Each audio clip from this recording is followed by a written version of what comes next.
Welcome to the Fruitful Fertility Co podcast, your holistic, faith-filled, no-fluff guide to getting pregnant naturally. I'm your host and TTC BFF, Tori Black, here to pull you out of your weariness and cheer you into God's calling to be a mother, all while giving you the simple, bite-sized steps to improve your fertility. Let's trade stress and overwhelm for hope, because girl, you look fertile to me.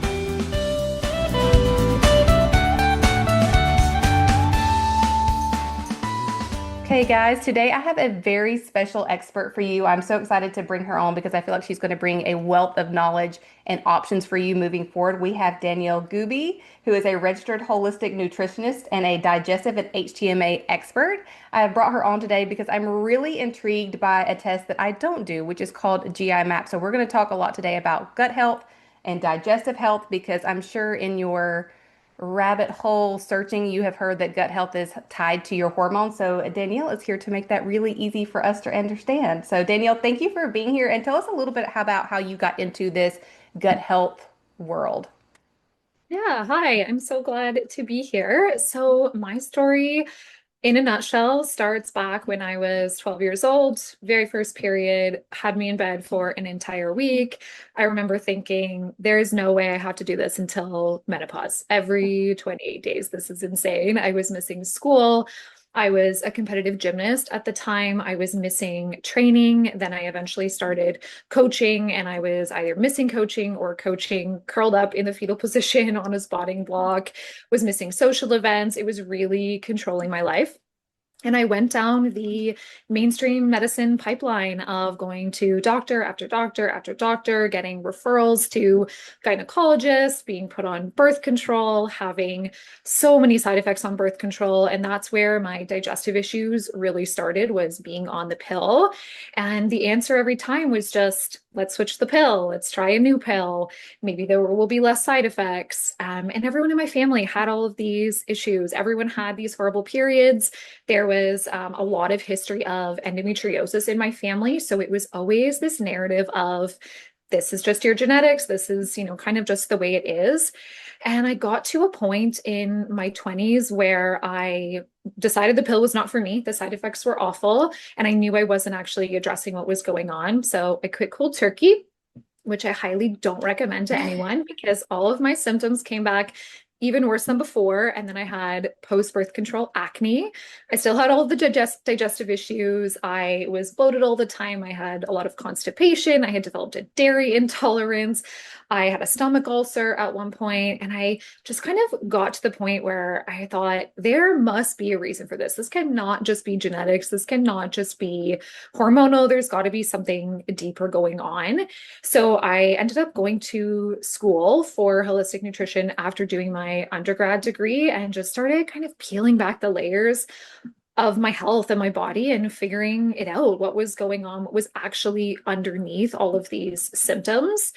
And at the time, I was going to multiple specialists looking for a diagnosis of endometriosis, because this had been kind of proposed multiple times by doctors. This is probably what's going on. But I kept hitting a wall of, it doesn't really matter if you do or you don't. We're just going to put you back on the pill or the IUD anyway.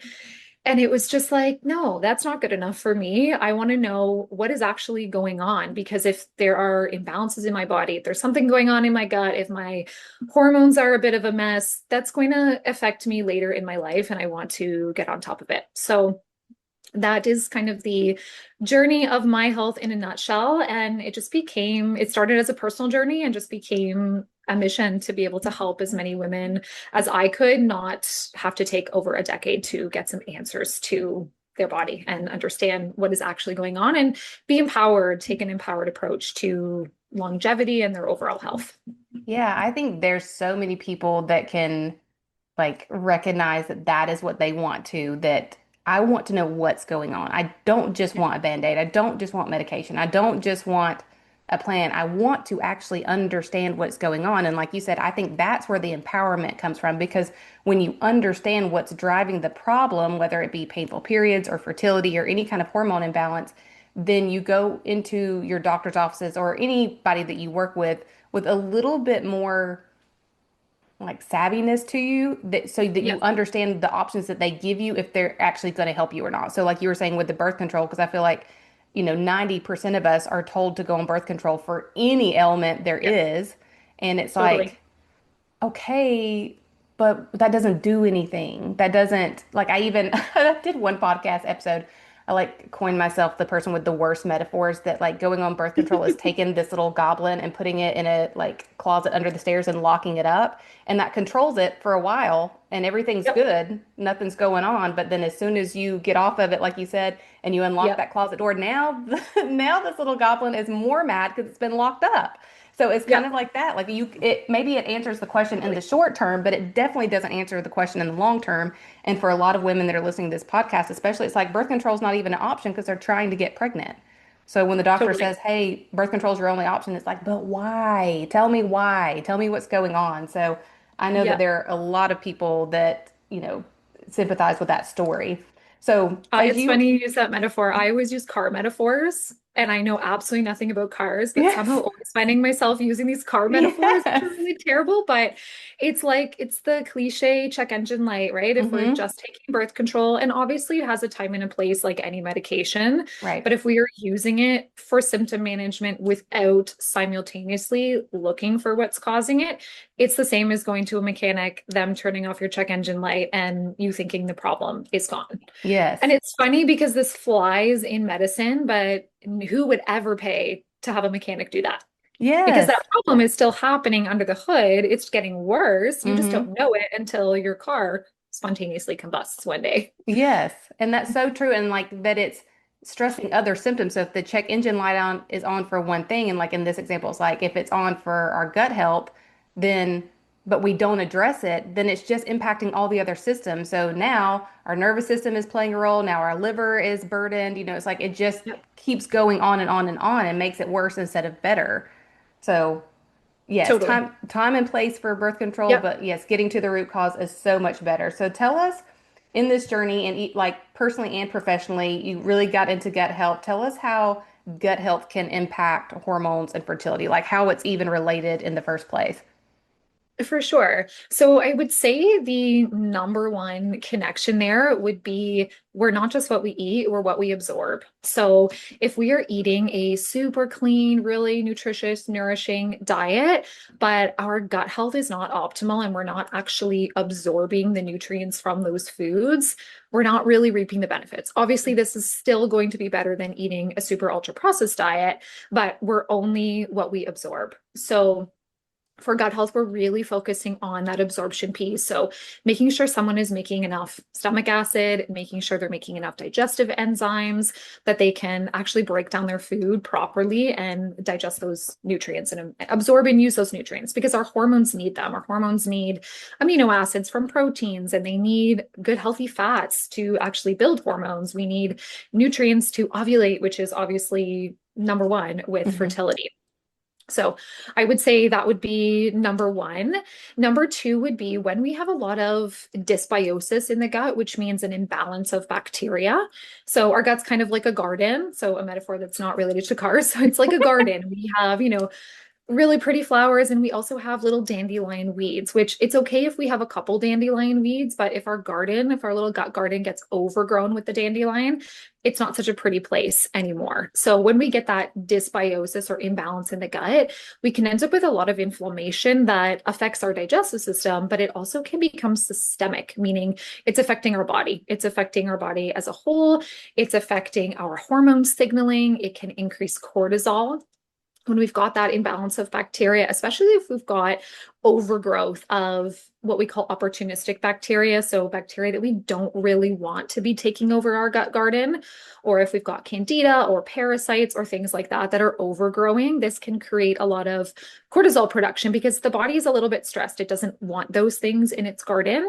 So this can, of course, impair hormone signaling. It's going to impair ovulation and it can also impair how we detoxify our hormones. So we have our hormones that we use, but we also have to get rid of them. We have to package them up, metabolize them, and get them out of the body through the digestive system. So if we have a lot of imbalances in the gut, we might not detox our hormones. And then we can end up with a lot of imbalances that affect, our periods, our skin, and our fertility.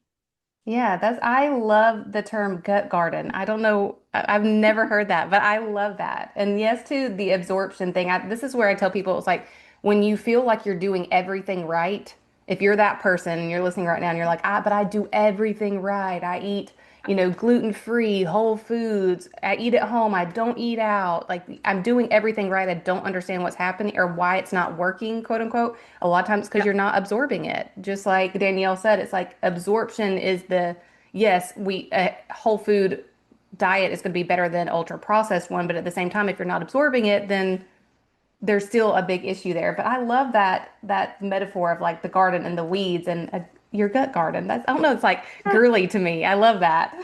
Better than the cars. Yes. We have all Yeah. kinds of metaphors today, but yeah, I love that. That's really Yeah. cute. And We could like just also create, touch on thyroid as well. There's a huge thyroid gut connection. yeah, yeah. Give us a little bit about that too. Yeah, a lot of my clients coming in, well, number one, I was going to say too, a lot of majority of my clients coming in are eating a clean diet. They're not coming in eating a ton of ultra processed foods. They've taken the supplements, they've done, the work with cleaning up their diet. So oftentimes it is really an absorption issue. So we have to go a lot deeper than the food. But I also have a lot of clients that come in with either a hypothyroid diagnosis or they have a lot of symptoms of subclinical hypothyroidism, meaning they have a lot of symptoms of hypothyroidism, but it's not severe enough yet to show up on their blood work. And there's such a gut connection because the majority of our thyroid hormones are converted or activated into their active form in our liver and our gut.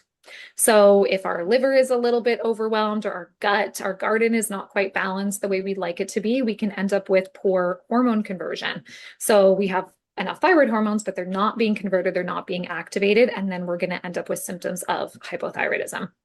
Yeah, that's really neat because I have that. I see that a lot in my clients or people that come to me and they're like, well, I had my labs drawn and, my thyroid labs weren't optimal. And the doctor said I might have hypothyroidism. So that's a really good connection. And we know, a lot of them know that their thyroid has to be like optimal for better hormones, but they don't know why their thyroid's off in the first place. So that's a really good connection there. And we kind of touched on this a little bit, but tell us um, some of the signs and symptoms someone might experience that gives them a clue that gut health is part of their issue. So for someone that's listening to this and like, well, I wonder if it is my gut garden. I wonder if I do have some dysbiosis or absorption issues like Danielle's talking about. What are some symptoms they might see or experience? For sure. So we can have the typical kind of gut symptoms, so that chronic bloating. So many of my clients are eating really clean foods, but they're just bloated all the time. It doesn't matter if they eat a cookie or they eat a salad, they're bloated. They're eating cleaner than anyone they know, but they look 6 months pregnant by dinner time and they're uncomfortable. So bloating would be one for sure, constipation or incomplete bowel movements, or on the other end of that, urgency. Bowel urgency, I often see a combination. So people will say, I'm going 3 days without a bowel movement, and then I'm having two or three in a day, and it's really unpredictable. And this is kind of stressful when I'm at work or I'm in meetings or I'm traveling. So anything to do with bowels that are not regular, acid reflux, low iron. This is one I find a lot of people aren't aware of because typically if we have low iron, we're just given an iron supplement, but we want to go deeper. Why is the iron low? Well, oftentimes it's low because we're not absorbing iron from our food. So again, comes back to the gut. Food intolerances. I always say food intolerances or food sensitivities are a symptom of the problem. They're not the actual problem. So I've never been a fan of eliminating a ton of foods or even food sensitivity testing where we end up with 50 foods that we can't eat. We want to get to the bottom of why can't your gut digest those foods? And then we have things like hypothyroidism because of that gut thyroid connection. I will see a lot of acne for people who have digestive issues, painful periods, PMS. Endometriosis, there is a big connection to our digestive system there. Infertility because of that systemic or body-wide inflammation. So I think the whole takeaway there is that gut issues can definitely be very in your face of I'm bloated or I'm constipated, but they can also be showing up as hormone imbalances that we don't necessarily connect to our digestive health.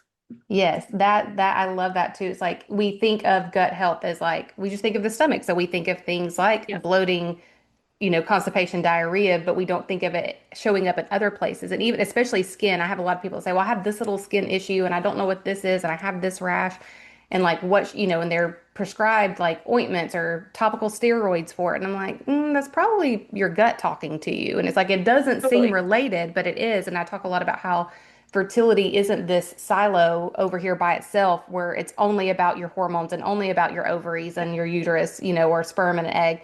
It's your foundational health. And this just paints such a good picture of like how it really is all connected. Your gut health can impact your thyroid, which can impact your fertility. So that's why when you Totally. go to the doctor and a lot of times you get blood labs drawn and you're left with like everything looks normal and you don't have Yeah. any good answers, it's because we didn't look any deeper. We didn't look deeper Yeah. at the gut. So that's really eye-opening. So tell I us, go ahead, sorry. Oh, I was going to say, I think one of the pitfalls of mainstream medicine is that it tends to look at everything in a vacuum. So we're really Mm. compartmentalizing the body. And this is something that keeps people so stuck. So if they have, a thyroid issue, for example, they're going to go to their endocrinologist and probably get put on thyroid medication. But we're not looking at the whole piece, right? How's our stress? How's our nutrition? How's our gut health? How are the other systems of the body that are impacting the thyroid? Because everything is so connected. And same with fertility, right? We have to look at the thyroid and the gut and everything deeper than the hormones. I think the hormones are just scratching the surface. We want to go deeper to figure out why are those hormones not optimal.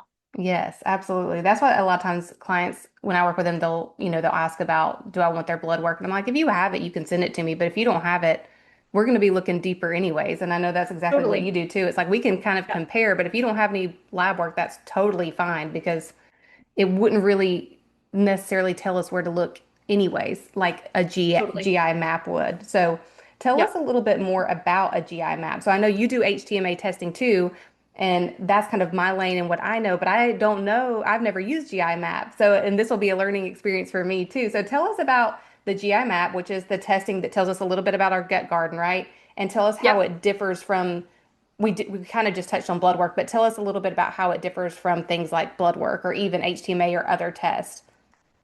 Sure. So the GI map is a stool test, and I always say it's like taking a picture of your gut garden or your gut microbiome. So it gives us a really comprehensive snapshot of what's happening in your digestive system, and most importantly, how well your digestive system is functioning. So looking at markers on there, we can tell how well you're actually able to break down food. We can see how well your pancreas is able to make digestive enzymes. If you are breaking down your fats, which are just so important for your hormones, we can see markers for your immune system because the majority of your immune system is actually in your gut. We can see levels of good bacteria that play such a huge role in your hormones, in your immune system, in your moods and mental health. And then we can see opportunistic bacteria. So these are bacteria that grow when they have the opportunity. So they grow if there's not enough good bacteria. They grow if we don't have enough stomach acid to keep things like parasites and candida out of the gut. We can see pathogens like E. coli, salmonella that we are all exposed to on a regular basis. So we really get that picture of what's going on in the gut. And it's not just looking at infections, but it's looking at why they're present. So if someone has candida overgrowth in their gut, for example, we can look at some of the digestive health markers to really see why is that able to overgrow in the gut. So we're able to go a couple of layers deeper. And this really differs from stool tests that are ordered from, medical doctors. Those tests are designed to diagnose more acute infections. So it's kind of like another car analogy. It's like taking your car to the mechanic. Their tests, the doctor's tests are, looking for major mechanical or structural failure issues that are going to cause your car to stop working today. Something like the GI map is a more comprehensive inspection that's showing, why is your oil low or do your filters need replacing? So it's kind of zooming out and zooming in at the same time, if that makes sense. Yeah. And something I really love about it is I've never seen a perfect one where there's nothing to work on, which, as we know, so often people go through mainstream medicine and come back with, my tests are normal. They couldn't find anything. Yeah, I get that question a lot, and people even being hesitant to do more testing because they're like, Yeah, well, my labs are normal, so I don't want to do another test to be told everything looks normal. And even I know you probably know this too, like on HTMA, it's like I've never gotten a normal never. HTMA back. And I bet a GI map is No. even more so because of all the things it's looking at. And I feel like too, it's like it's 2026. So even if we're doing all the things right, we live in a world where we have stressors and toxins that we didn't have, hundreds of Totally. years ago. So like even if Yeah. you do everything by the book, there's probably still going to be something to optimize just because of the time period that we live in. Totally. We have so many more stressors. We're much more dysregulated from a nervous system perspective. Any millennials listening, I mean, we were the generation of antibiotics for everything, birth control for everything. Those things all really affect our minerals, which can show up on HTMA, and they're also really affecting our digestive health. And it can last for years and years and years if we're not, properly replenishing that gut garden. And even speaking of that, the millennial, like we are also the victims of the low fat, fat free. Yep. And I know you were talking about, how we need fats for healthy hormone Yep. balance, but we lived through a time where we were doing aerobics and drinking Slim Fast, or our Yep. moms were. Yes. And I think that we still have to break that down that fat is bad. Like Totally. I cook with butter all the time, real butter. And I know a lot of people are like, oh, you shouldn't use butter that has a lot of fat. And I'm like, I know, Totally. I want it. I want that fat. Yeah. Yeah. I remember eating, I can taste it, those Slim Fast peanut butter bars in the Yes. early 2000s. I remember, crushing a workout on an empty stomach, just driving up my Yes. cortisol and go eating a little Slim Fast bar just to Hmm. keep my calories and my fats down. And it really does take a long time to rewire some of those beliefs that we all have just ingrained for so long. And fats, correct me if I'm wrong, but fats can also help us absorb more nutrients, right? Like we were talking about how a lot of times it's not that we're not eating the right things, it's that we're not absorbing them. So when it comes to gut health, is making sure we have those healthy fats also help us absorb more nutrients. Totally. So we need fats to absorb fat soluble vitamins. Vitamins E, D, K, and A are all fat soluble. So how often do we see people with low vitamin D? Mhm. Right? I mean, there's lots of reasons for that, but one of them can be just this low fat kind of phenomenon that people are following or not actually able to absorb those fats from their diet or from the sun. Yeah, yeah, that's so good to know. So it's like if you're someone with low vitamin D, it's like your doctor will typically supplement, but also just eating more healthy fats could help you absorb more of the vitamin D you're already getting. Totally. Yeah. Yeah. And if someone has low vitamin D or low iron, low B12, I'm always looking at absorption. Are they breaking down their food properly? Are they making enough stomach acid? Are they making enough digestive enzymes? They're eating all these great foods, but can they break them down? Can they actually absorb them? Can they utilize them? Because it has to go deeper than just the deficiency. We want to keep peeling back the layers to figure out where's the kink in the hose? Why are they not actually absorbing these nutrients? Yeah, so good. So good. What are some of the most common patterns you see when you do a GI map? So, and especially if you have clients with, hormone imbalances or women even that are trying to get pregnant, what are like the common Yeah. things you see in that category essentially? For sure. I will start by saying I have noticed without a doubt the women who I run stool testing for that have the, I guess, messiest, for lack of better word, test results. So the most to work on are hands down always the women with hormone issues that don't really have any like in your face gut issues. So these are Interesting. the women with fertility challenges, with irregular cycles, with, menopausal levels of hormones in their 20s and 30s, with acne, right? So all those hormone issues that really present as hormone issues oftentimes is coming from the gut. So what I will commonly see is that poor digestive function piece. So not making enough enzymes, low stomach acid, high steatocrit. This is a marker on the GI map that tells us if we are breaking down fats. So it's a marker of fat in the stool. So when I see this high, I know that they're not breaking down their fat. So there's some work to do there. I do see a lot of constipation in practice with women struggling with hormone issues. So estrogen in particular is a hormone that we have to metabolize. It gets metabolized through our liver, and then we have to excrete it through our gut.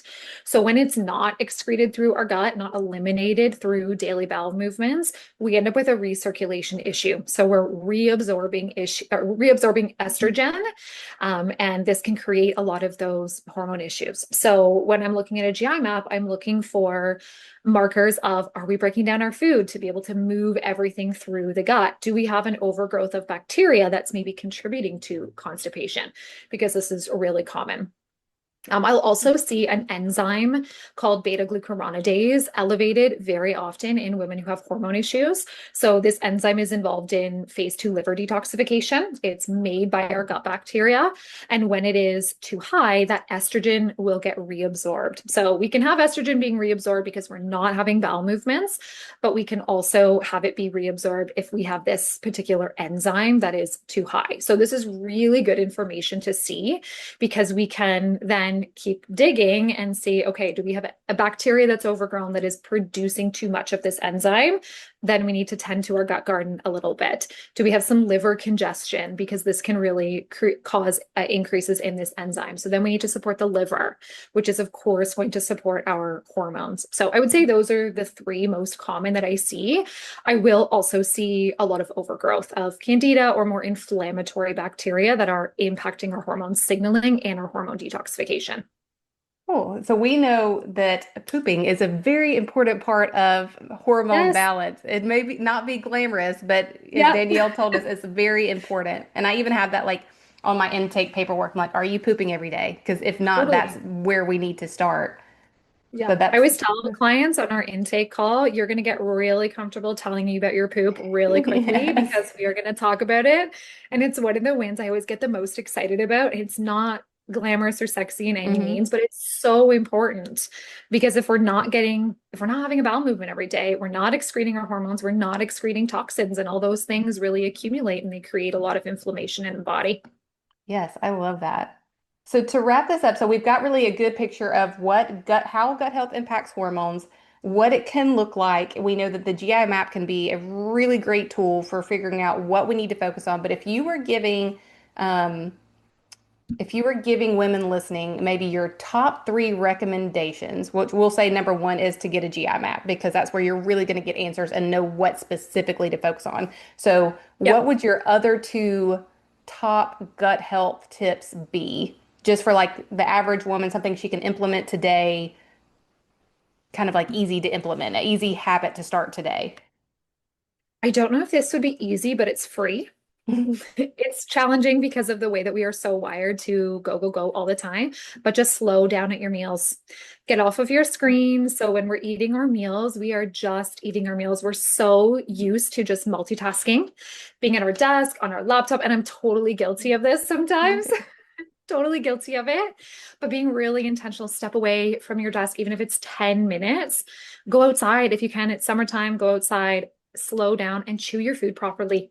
When we are not breaking down food super well, we need to really support our digestive system by chewing our food. This is mechanically breaking that down in our mouth. It's sending the right signals to our digestive system to make those enzymes, to make the stomach acid. It can truly make a world of difference to just take a few extra minutes, slow down, chew your food until it's a paste. So 20 to 25 chews per bite. I constantly have to remind myself of this, but it really does make a big difference. I am the number one poster child for this. I notice how fast I eat my food all the time. Like I will put a bite of food in my mouth and be eating so fast that I'm like almost choking because I didn't chew it Yeah. enough. And I'm like, and then I'm talking to myself. I'm like, what are you doing? Where do you have to be? Where do you have to go that you Yeah. can't chew your food up? But it is Yeah. so true.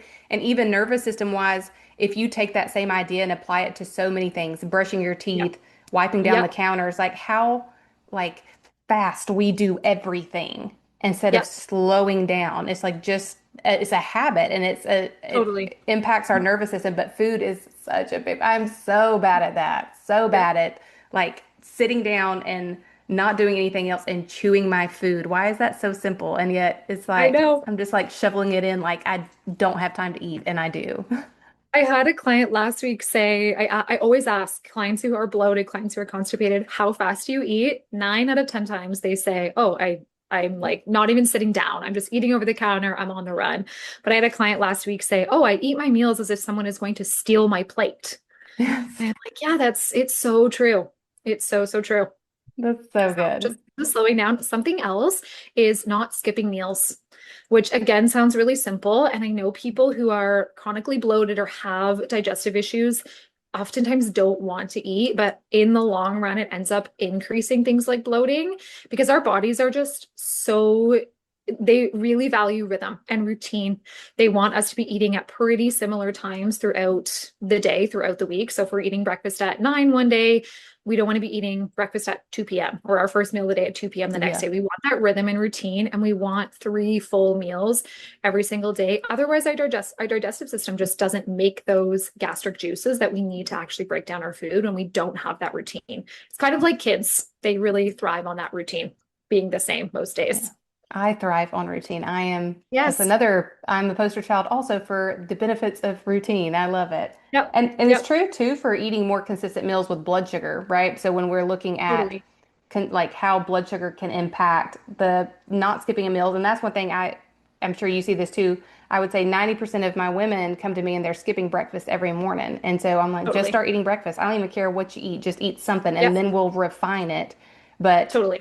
how just doing that impacts their energy levels, their period, and Totally. so many other things, just eating breakfast. So sometimes we think, fertility and hormone balance has to be this really complicated process, but it's really as simple as slowing down and chewing your food, not Yep. skipping meals, the things that we think are boring, but actually Totally. move the needle. Yeah. And when that blood sugar isn't stable, we're going to have higher cortisol levels because it's so important for your body to have those stable blood sugar levels. When we have higher cortisol, we're going to be bloated. Our body's not thinking about digestion, it's thinking about fighting the bear or running from the tiger, right? Mhm. So balancing blood sugar is just such a foundational piece of the hormone and digestive puzzle. And you can see such quick wins so quickly, right? You get Mhm. energy, your PMS disappears. We can see that bloating come down. So it's again something that's free that we can do where we have pretty big payoffs. Yeah, so good. Well, this was so good, Danielle. I'm going to recap really quick. We talked about how gut health can impact hormones, and that's really through absorption being a big problem, and dysbiosis, which is that bacterial overgrowth in your gut garden. We talked about how typical signs and symptoms could be bloating, constipation, but also things like low iron, hypothyroidism, acne, painful periods, and what a vast information a GI map can give us, and how we can kind of impact our hormone balance and our fertility for the better by doing a GI map. And then our top tips, which are slow down at meals, don't skip meals, and focus on blood sugar. So that was a lot of really good information. If someone wants to work with you, Danielle, and they want to get their GI map done or an HTMA done, where can they find you? They can find me through my website, which is thenourishedway.ca, or email, which is info@thenourishedway.ca. And they can also connect on Instagram. I am on there every single day. I love chatting in DMs. So those would be the top 3 places to find me. What's your handle on Instagram? It is at Nourished Way. At Nourished Way. All right. And I will have all of this in the show notes, guys. You can click it and go straight to it. But Danielle, thank you so much for being here and sharing this information Thanks so with much us. for having me. This was great. Thanks for hanging out with me today. If this episode touched your heart or taught you something, I'd be honored if you share it with a friend who could use the information too. And if you want to be the real MVP, then would you also take 30 seconds to tap those 5 stars at the bottom and leave a written review telling me what you're loving? It lights me up to know this podcast is really helping you. Don't forget, you're super cute and super fertile, so meet me back here next week and let's keep chatting and learning together.